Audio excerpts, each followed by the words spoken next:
Kani nga bakukang mga kabukid, itawag ni siya Xylotropis gideon. Pag matandog siya mga kabukid, mo-produce siya hissing sounds.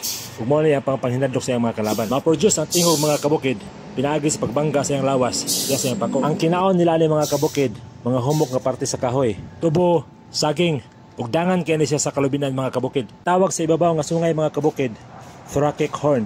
Ang kanang sa ubos, cephalic horn. Pag matandugan sa gamay lang ilang pigidyo mga kabukid, masuko sila. Dili ni sila mamaak mga kabukid. Pero kung makahawid din silang panit, isunda kay siya luboton. Kaya kusog kay ilang grippings. Pwede na kay siya pakamang-kamangon sa itong kamot mga kabukid.